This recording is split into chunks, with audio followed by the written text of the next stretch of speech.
Before I was interrupted, I was about to go on to Clause 8, but I do think I'll return briefly to respond to a couple of Dr Mapp's comments, in particular around the R&D tax credit, because I think that having raised that matter and suggested that the fund that's been set up, some announcements of which were made in the last few days, somehow or other replaces that is a bizarre thing to say. How does Dr Mapp, or indeed any of the officials who are making this decision, really know that they've covered the waterfront in terms of making sure we've got the best and the brightest people working on the best ideas in New Zealand? The R&D tax credit had the great advantage of being universal for companies, of being able to be accessed by everybody, so that we weren't just saying, and Weta Digital do remarkable work and they need to be supported in that, but they mightn't be the only people who are doing it. We need to actually support companies across the board if we're going to lift the amount of research and development that's done in New Zealand.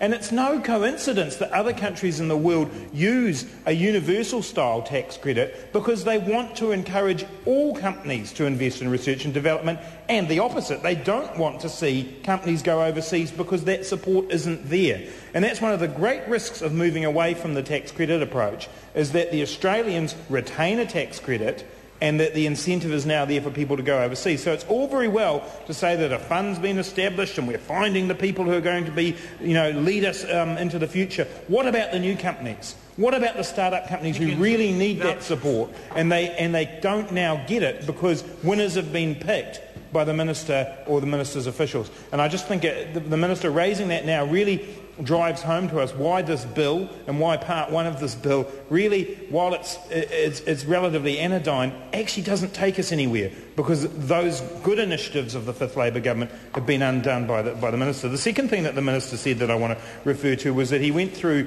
and I'm grateful to him for responding to my comments about the question of contestability and stability, and obviously that's an issue of great significance to the CRIs. It's also an issue of significance to universities. And university research in this country is vitally important to our economy. It's of growing importance to our economy.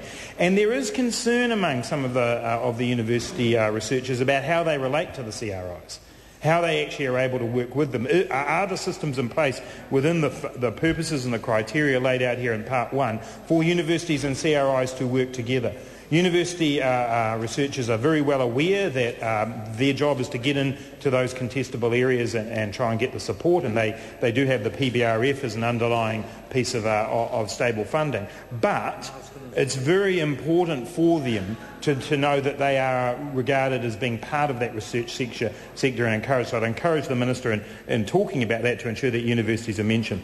But to return, Mr Speaker, to Clause 8, as I was about to say, there we had in the Select Committee one submitter who came to us suggesting that the way in which the Minister might set criteria actually does need some consideration as well.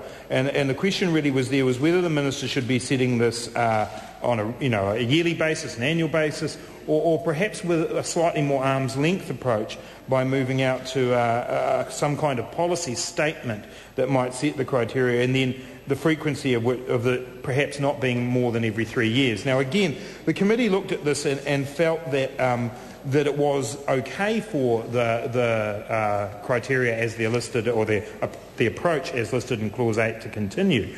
But there is some concern there, again, as my colleague Chris Hipkins has raised, about the closeness of the Minister to some of these procedures. How do we know a particular Minister is not going to push a particular barrow and so on?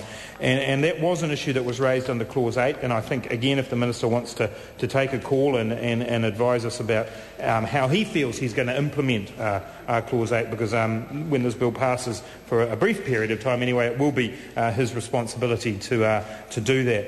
If we look at Clause 9, this was where the committee, in fact, and I'm sure my colleague David Shearer might take this matter up as well, where the committee actually decided to make a change.